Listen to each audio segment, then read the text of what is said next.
Bien, pues os voy a hablar de bacterias supervirulentas, es el título, y multiresistentes a los antibióticos. Entonces, el esquema de lo que voy a decir es, primero os voy a decir qué es una bacteria, que parece una cosa obvia, pero a lo mejor no lo es tanto. Cómo se hacen las bacterias virulentas y resistentes a los antibióticos, cómo podemos observar estos procesos y qué podemos predecir a partir de estas observaciones. Más o menos es lo que voy a contar. Claro, una bacteria está muy bien que haya habido estas charlas del cerebro. Una bacteria se supone que es mucho más sencilla que el cerebro humano. Al final veremos que no sé yo si tanto, pero bueno. ¿Qué es una bacteria? Una bacteria es un cilindro, básicamente que tiene una micra de largo y media micra de diámetro. Para que os hagáis una idea, el volumen que tiene es una milésima de un picolitro, o sea, un femtolitro. Entonces, esa bacteria, ese cilindrín, es capaz de hacer copias de sí mismo cada 20 minutos. O sea, la gracia de las bacterias es que se multiplican muy rápido, no como nosotros. Entonces, una célula es capaz de dar 1000 millones de células en 24 horas. En realidad, mucho menos de 24 horas. No llega a dar mucho más porque se le acaba el medio lo que come. Pero de una célula que pesa la milésima parte de un picogramo, uno tiene al final 3 gramos. O sea, la capacidad que tienen las bacterias de producir biomasa es pasmosa. Y esa es una característica fundamental que hay que fijarse con respecto a lo que somos los humanos. Somos organismos extraordinariamente lentos a la hora de multiplicarnos. Y eso pondré un detallito al final. Pero en este picolitro, en esta milésima de picolitro, en este femtolitro que hay aquí metido, hay una estructura muy compleja que tiene montones de moléculas. Realmente la mitad del contenido de una bacteria son proteínas. Hay unas 2 millones de moléculas de proteínas en una bacteria, en una célula bacteriana. Aquí tenéis un poco las distintas moléculas que hay.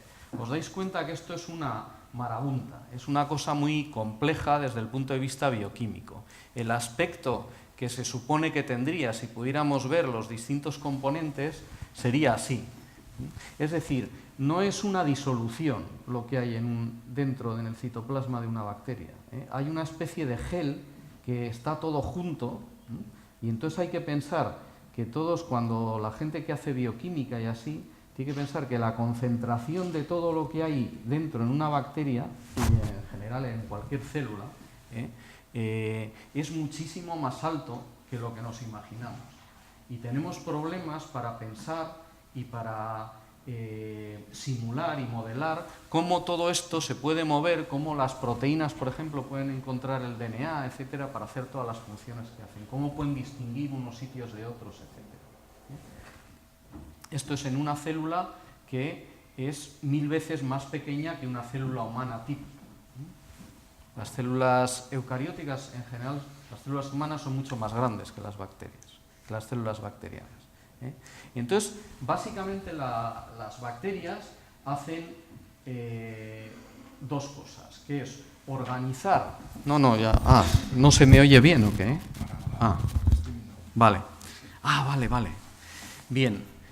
Entonces, las bacterias hacen 2 cosas, que es organizan su metabolismo, organizan todas las reacciones químicas que tienen que hacer dentro de la célula para, al final, reproducirse. Es lo único que quieren hacer, ¿vale? Eso se llama el metabolismo. El metabolismo, entonces, básicamente, las bacterias cogen... están las cosas en inglés, pero en inglés y en español es lo mismo. Cogen los nutrientes, los alimentos, la energía solar, lo que quieran, hacen una serie de reacciones catabólicas de lo que chupan, lo que necesitan, convierten toda esa energía en una molécula que se llama ATP y con eso organizan todo el montón de reacciones que les sirve para hacer toda esa biomasa, todo ese paquete, el gel que hemos dicho antes, ¿no? Más o menos el esquema del metabolismo es este. Como veis, hay unas, en Escherichia coli hay descritas como unas 1000 y pico reacciones químicas que mueven una serie de sustratos y tal de un sitio a otro, cogen energía y al final sintetizan las proteínas, el DNA, todo lo que necesitas para reproducirse. Todas estas reacciones están ocurriendo de manera que en 20 minutos una célula es capaz de dar el doble, 2. Y 2, 4, y 4, 8, ¿vale? Entonces, esa es la gracia que tienen las bacterias, ¿no? Y lo que podemos pensar cuando queremos hacer ingeniería o queremos hacer cosas con las bacterias es cómo vamos a poder dominar todo este metabolismo, controlarlo para que hagan las cosas que nosotros queremos hacer, si queremos utilizarlas como bioreactores y así, ¿no? Que es el objetivo de la biotecnología. Entonces, realmente se consiguen muchas cosas sin saber muchísimo de lo que hay dentro, Igual que las conexiones neuronales y tal y cual, aquí también nuestro desconocimiento de la mayor parte de lo que ocurre aquí es abrumador. Si quisiéramos encima poner números a las cosas, ya la cosa sería todavía más demencial, ¿no? Bueno, entonces la otra parte que digo es que la célula no solo hace todas esas reacciones metabólicas, sino que es capaz de rehacer todas las estructuras que tenía. Eso es lo que se llama autorreplicación y autoensamblaje. A partir del DNA, por la duplicación del DNA y luego la transcripción y la traducción, hace todas las proteínas que luego van a organizar todo el metabolismo. Todo eso se hace por la copia del DNA, es decir, por el material genético, que es el que se va a utilizar para todo esto. Toda la información está metida dentro de por llamarlo así, la computadora, que hace una copia de sí misma con su propio programa. Bien, una vez que esto era la introducción, se supone que estas son las cosas para que os deis cuenta que una bacteria, aunque es muy pequeñita, es muy efectiva y es muy compleja, es lo que os he intentado poner ahora, ¿no? Entonces, ¿qué han hecho las bacterias? Pues hasta hace poco fastidiarnos la vida a los humanos. La esperanza de vida en Estados Unidos en 1900 pues era aproximadamente 50 años o algo así. En Inglaterra y tal, lo mismo. Una esperanza de vida que era todavía inferior en los siglos anteriores, pero muy poco. Realmente la esperanza de vida humana y el bienestar y tal empezó a crecer mucho a finales del siglo XIX, en la segunda mitad del siglo XIX, por la revolución industrial y toda la tecnología que tiene, y también porque el conocimiento de las enfermedades infecciosas permitió medidas higiénicas y tal que bajaron mucho la mortalidad que había entonces. Pero todavía en 1900, cuando ya todas las medidas higiénicas, el alcantarillado, todo eso estaba ya organizado, fijaos, he subrayado aquí todas las enfermedades infecciosas. La gente se moría mayoritariamente en 1900 de enfermedades infecciosas. Ahora prácticamente nadie se muere de enfermedades infecciosas, solo las neumonías que te atacan cuando eres muy mayor, que no puedes, al final te acaban comiendo las bacterias, ¿no? Una serie de bacterias. Este cambio que se ha producido aquí entre 1900 y 1970, 80, 90, es debido a los antibióticos. Los antibióticos cambiaron el efecto, o sea, neutralizaron las enfermedades infecciosas. Muchísimo, como veis en las causas de muerte. Pero no solo es la muerte, es la morbilidad.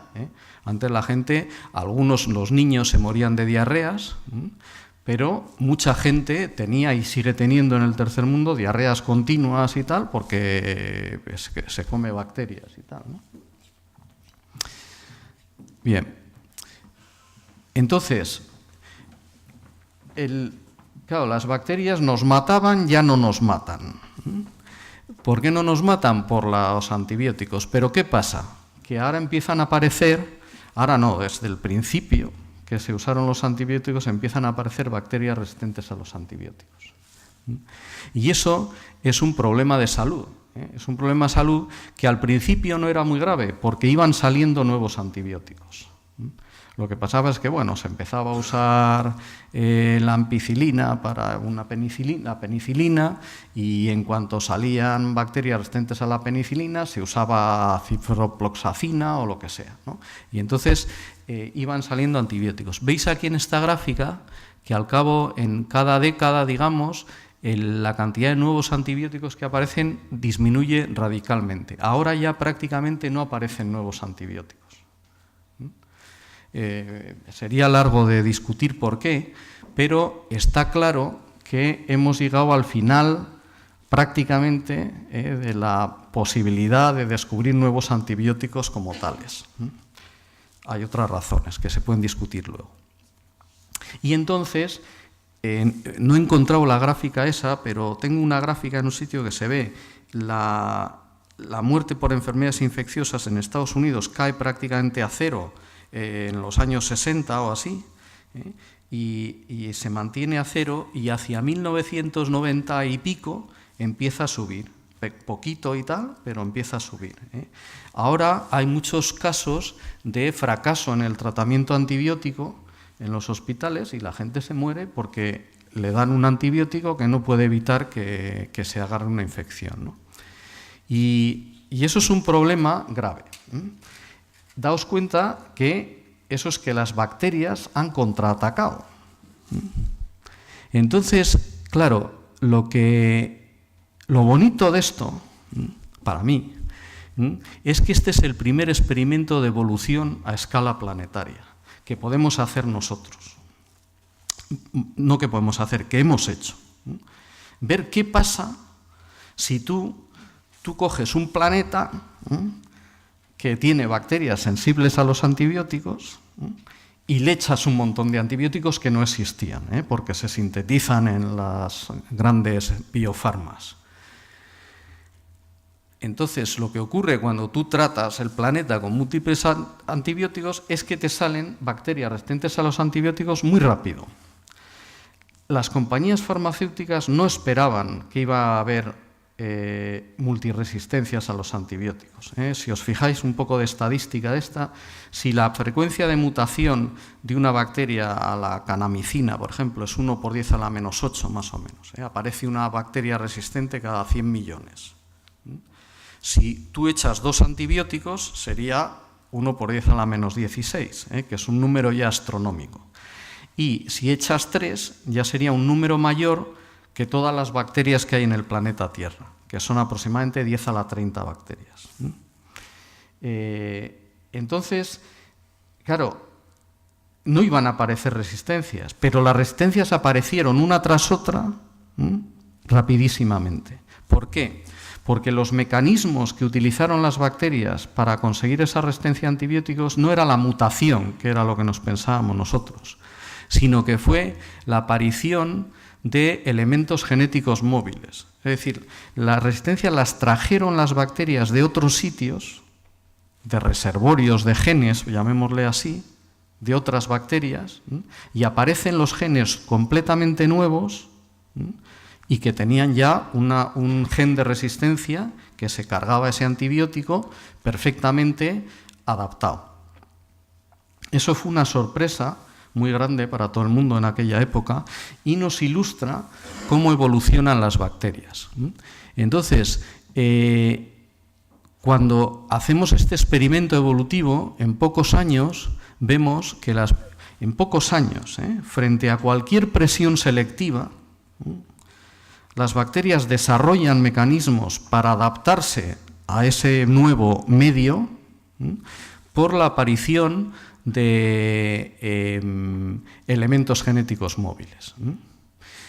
Si nosotros miramos ahora qué es lo que ha pasado en una escala intermedia de cientos de años, por ejemplo, la degradación de compuestos xenobióticos, ¿no? Los compuestos raros que ha hecho la industria química, ¿no? Esos, en vez de tener 30 años o 40 años, tienen 200 años. Cuando los tintes que empezaban ya en esta Semana Santa estuve en Florencia y hacían muchos tintes, no me acuerdo cómo se llamaba el que hacían en Florencia, muy típico y tal y cual. Todos esos compuestos, las bacterias en esos medios crecen mal y se adaptan, ¿vale?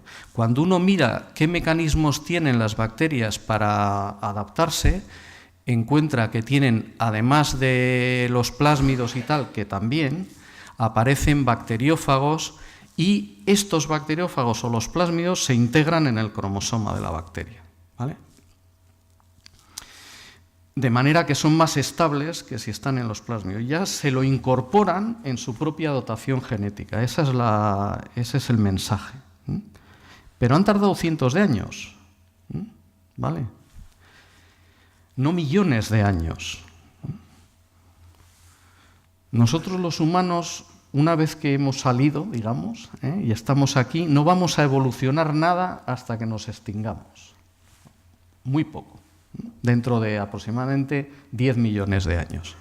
Pero las bacterias evolucionan en decenas de años, en cientos de años, se adaptan perfectamente al nuevo medio. Las bacterias empezaron en el planeta Tierra hace unos 3.800 millones de años, desde el principio, cuando se formaron las rocas.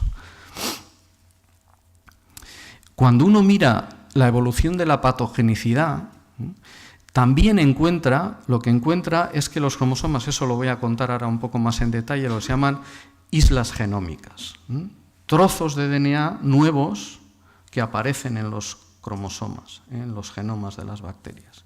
Y esa es la manera que ocurre la evolución. Por eso escribí yo este papelito que me hizo gracia, el título que le puse, ¿no? Transferencia genética horizontal y el origen de las especies, ¿no? Las lecciones que podemos sacar de las bacterias sobre cómo ocurre la evolución. Bien, entonces realmente lo que aparecen es trozos de DNA. Bueno, esto es una representación de una serie de genes de un plásmido, y se ve que sobre un esqueleto de genes se van incorporando trozos de DNA que contienen los distintos, en cada elemento, las distintas resistencias a los antibióticos, ¿no? Eso quiere decir que hay mecanismos por los cuales los plásmidos y luego los cromosomas de las bacterias como que chupan los genes de fuera, ¿vale? Bien, ahora esta diapositiva es simplemente para contaros que hay un sistema, una serie, en realidad, de métodos nuevos de secuenciación que nos han permitido secuenciar millones de veces más rápido que lo que se secuenciaba hace 10 años. Y eso ha cambiado nuestra manera, por lo menos la mía, de ver el mundo de las bacterias. Esta técnica, por ejemplo, que usamos nosotros, se llama el método de secuenciación de Illumina, que es una casa. Lo que hace aparentemente no es muy novedoso. Lo que mete hace una reacción de polimerización con una DNA polimerasa, y mete los nucleótidos. Cuando le toca a cada uno, cada nucleótido tiene un color, una proteína fluorescente determinada, ¿no? 4 proteínas fluorescentes, 4 colores. Pues cada vez que metes uno, en el sitio donde está esta cadena, pues se ve una lucecita. Entonces, pero la gracia es que tú has puesto cadenas de DNA en una membrana, básicamente, pero muchos millones de esos. Y tú puedes ver cada uno de esos millones de cadenas cómo va incorporando cada letrita. Con lo cual, tú estás sacando fotos a cada instante. Tú sacas una foto como esta, que imaginaos que es esta, luego la siguiente, luego la siguiente, la siguiente, y para cada sitio, un programa de ordenador te va calculando qué letra estaba poniendo después de la otra. Como lo puedes hacer de forma masivamente paralela, muchos 100 millones de pocillos estás calculando a la vez, tú al final tienes una burrada de información. Alrededor, hasta ahora los últimos aparatos, 120 gigabases en 10 días. 120 gigabases es es varias veces el genoma humano. ¿De acuerdo? Nosotros son 3.000 millones, pues 120.000 millones. ¿Vale? O sea, en una carrera de estas secuencias un genoma. Todavía dicen que lo van a hacer más rápido y tal. Pero de esta, y bacterias, bueno, bacterias, podemos meter cientos de bacterias para secuenciar en una carrera de estas, ¿vale? Con lo cual, nuestro conocimiento de los genomas bacterianos ha crecido enormemente. Y solo simplemente os voy a decir un par de conclusiones que hemos sacado. Bueno, cuando uno mira el genoma de la bacteria Escherichia coli, hay ahora unos... había hace un par de años, digamos, 80 genomas secuenciados de Escherichia coli, bien secuenciados. Mal secuenciados hay muchísimos más. Cuando uno compara dos secuencias de Escherichia coli, cuando nosotros nos comparamos entre nosotros somos idénticos, los humanos, a efectos de esto. Nosotros aproximadamente tenemos un polimorfismo, una letra diferente cada 1000 y pico. O sea, somos 99,9 idénticos entre nosotros. ¿Vale? Las bacterias que se llaman Escherichia coli son entre sí, digamos, solo un 97% idénticas. Se parecen menos que nosotros y los ratones. Y a todo eso se llama Escherichia coli. ¿Vale? En su genoma tiene una parte del genoma que es compartido, bueno, voy a ponerlo aquí casi. Cuando uno mira distintos genomas, hay una serie de genes que son compartidos por distintas colis, y eso se llama el núcleo del genoma o el core genome. Esos son unos 2.000 genes. Todas las Escherichia coli tienen 2.000 genes que son iguales. Pero luego tienen lo que se llama el pangenoma. Tienen un montón de genes, cada una, que son diferentes de los demás. Con lo cual, Escherichia coli en su conjunto, usando sistemas muy conservadores, tendría como mínimo 13.000 genes. Eso es la mitad de los genes que tenemos nosotros. O sea que el gusano tiene ya casi los mismos y las bacterias tienen la mitad solo. O sea que al final, a lo mejor, tampoco somos tan listos, a pesar del cerebro, y los gusanos y las bacterias tan tontas. A nivel genético, me refiero. Entonces, y lo importante es que muchos de estos genes son variables, son móviles, entran y salen, están puestos aquí con triangulitos, entran y salen de las bacterias. Eso es lo que les permite adaptarse muy rápido, que cogen paquetes de información genética de otro bicho y se los apropian y los pueden ejecutar. Entonces, por eso se llama el pangenoma, porque una bacteria no tiene el genoma que tiene esa bacteria sola, sino que tiene ese genoma más todo el que puede recopilar de su alrededor de otros Escherichia coli y de otras bacterias distintas de Escherichia coli. Porque muchas de estas islas de patogenicidad, etcétera, vienen de bichos que no tienen nada que ver, vía plásmidos, fagos o lo que sea. ¿Vale? O sea que hay que pensar que el conjunto de las bacterias es un organismo multicelular, disperso, pero que genéticamente es muy potente, es súper potente.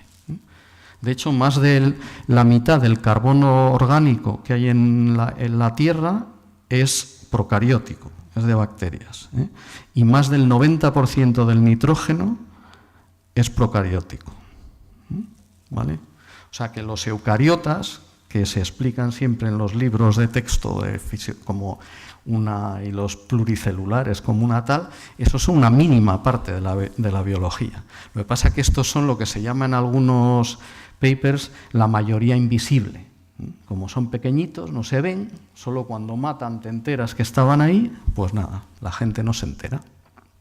Bien, entonces, Escherichia coli, ¿por qué se vuelve virulenta? Lo que se ha visto es que hay un montón de genes, aquí están puestos unos 30 o 40 genes, hay una serie de cepas si tiene o no tiene. Escherichia coli tiene unos 50, 60 genes distintos que se sabe que intervienen en la virulencia, que hacen distintos tipos de colis virulentos, que te pueden hacer diarreas hemolíticas, pueden hacer infecciones del tracto urinario, septicemias, etc. Escherichia coli está ahí agazapada esperando para lanzarse sobre nosotros cuando nos despistamos o cuando se nos acaben los antibióticos. Y ellos tienen mucha paciencia para esperar, no pasa nada. Y entonces tú puedes hacer, esto es una especie de endograma que hemos hecho simplemente sumando los factores de virulencia, y básicamente tú puedes determinar el tipo de patogenicidad que da Escherichia coli por el tipo de determinantes de virulencia que tiene. O sea que es un efecto aditivo como en las enfermedades estas complejas, que en realidad hay factores de riesgo aditivos, ¿no? Para tener esquizofrenia, pues cuando se vea habrá una serie de genes que están implicados, que ya se sabe, que tienen un mayor o menor peso, y al final el riesgo que tienes es el riesgo compuesto más o menos de la presencia de los distintos alelos. Bien, esta es creo que la última diapositiva y la penúltima, y habla de la secuenciación masiva, cómo ha permitido, la secuenciación masiva nos ha permitido entender el genoma de coli, como os digo, ¿no? Como un genoma que tiene un núcleo, ¿no? Es como si nosotros tuviéramos, es como un ordenador que tiene sus programas, pero que puede recibir programas de otros sitios, ¿no? Y ese concepto de la movilidad y la versatilidad del genoma bacteriano es lo que es importante y lo que permite explicar por qué evoluciona tan rápido con respecto a nosotros. Entonces, el tema de los pepinos, que decía Esperanza antes, bueno, es simplemente que de repente aparece un bicho que empieza a matar gente en Alemania, ¿no? En Alemania, en mayo del 2011, aparecen 830 casos de infecciones, ¿cómo se llama?, infecciones urinarias hemolíticas, de los cuales se mueren 46. Eso en un mes o así. Entonces entraron en pánico todas las agencias de salud europeas y americanas y tal, y se secuenció el bicho rápidamente, varios aislados y tal. Y entonces se vio que en realidad se podía explicar lo que había pasado a partir de una variante que ya era patogénica intestinal, que había adquirido una serie de plásmidos y un fago, un bacteriófago, tal como he explicado yo al principio, que le permitía cambiar la ruta de infección que conseguía en humanos, ¿no? Entonces, digamos que ese ha sido un caso que, porque ha salido en la prensa, se puede hablar y tal, ¿no? Pero es el caso típico de cómo una bacteria evoluciona para conquistar un nicho nuevo, ¿no? Un nicho muy difícil, ¿no? Es decir, nosotros hemos surgido como especie, probablemente, entre otras cosas, porque hemos sabido tener a raya a todos los... aunque nos muriéramos un 30%, un 40% en los primeros años de vida, los niños de los neandertales y tal, éramos capaces de sobrevivir los ataques de los parásitos por todos nuestros sistemas de defensa.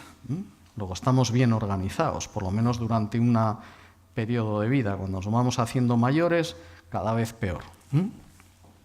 Pero somos una especie muy joven, que ha aparecido hace solo 200.000 años, y entonces pues seguramente las bacterias tardarán un tiempo en destruirnos, pero nos destruirán. Y entonces, esta es la diapositiva final.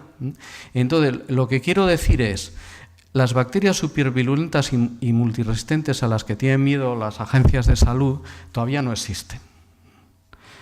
No existen, son un peligro potencial. Como he explicado, es probable o es posible que a lo largo de los próximos años las infecciones resistentes a los antibióticos sean un problema cada vez más normal en los hospitales. De hecho, ya lo empiezan a ser. Entonces, un día a lo mejor aparece una... Pero las bacterias tampoco tienen mucho interés en destruirnos del todo, a nosotros particularmente, también a los conejos y a los tal, ¿no? Nosotros lo que pasa es que ahora estamos creciendo mucho, o sea, la población está aumentando mucho y se mueve mucho. Y entonces eso aumenta mucho la probabilidad de epidemias, típicamente. Y entonces, cuanto más seamos y más juntos estemos, más probable es que aparezca una enfermedad que nos diezme, como diezmó a la población humana tradicionalmente hasta el siglo XVIII. Los episodios de pestes y tal y cual, que eran cólera o peste bubónica o gripe y tal, han estado diezmando a las poblaciones humanas siempre, hasta que los antibióticos los han puesto a raya. De la misma manera, por ejemplo, cuando los españoles conquistaron, cuando los españoles fueron a América, llevamos con nosotros nuestras bacterias a las que estábamos adaptados y matamos al 90% de los nativos de América porque les metimos las bacterias que los estaban y los virus que los estaban matando. No los matamos con lanzas ni con escopetas. Los matamos con las bacterias que llevábamos. Y eso volverá a pasar en la civilización. Irán saliendo oleadas de bacterias y tal. Lo que pasa que no sé si pasará eso el año que viene o dentro de 50 años. Si pasa el año que viene me preocupa. Si pasa dentro de 50, relativamente por mis hijos. Y si pasa dentro de 100 ya no me importa nada. Que pase y que sea lo que Dios quiera. Pero, en el fondo, cuando eso pase, será muy importante para nosotros, porque nos extinguirá, pero para las bacterias no. Escherichia coli va a seguir exactamente igual que antes de extinguir a la especie humana. No se va a enterar, porque sus volúmenes y el número seguirá infectando otros bichos que haya o algunos X-Men que queden de nosotros o lo que sea, y seguirán existiendo como han existido siempre y seguirán siendo la mayoría de la biosfera. Porque todo se basa en las bacterias, toda la biología. Entonces, si os dais cuenta, los humanos, a pesar del supercerebro que tenemos, desde un punto de vista puramente biológico, parecería que somos simplemente unos bioreactores bacterianos. Es decir, somos unos utensilios que usan las bacterias para producir grandes cantidades de ellas mismas. Nosotros les recolectamos el alimento y tal, nos lo comemos y las que se reproducen son ellas. Nosotros cada día producimos 500 gramos más o menos de heces, que son prácticamente bacterias empaquetadas.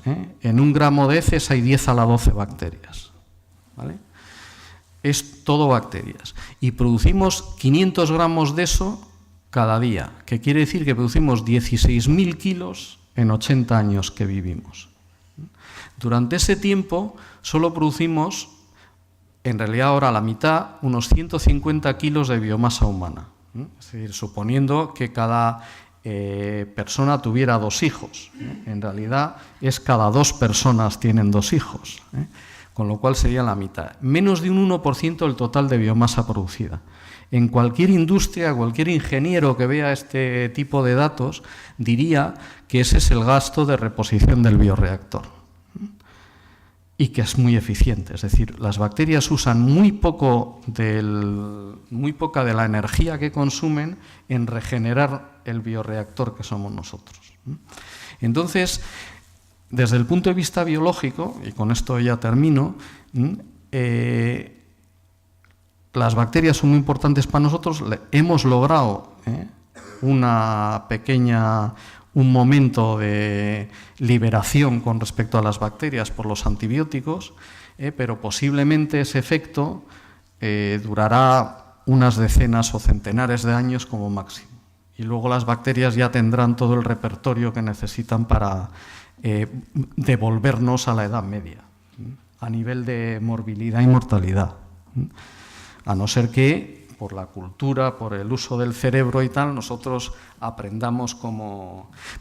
Por lo que os digo, porque es que las bacterias evolucionan muy rápido y nosotros no evolucionamos. Nosotros estamos donde estamos y no nos vamos a mover en 100 años.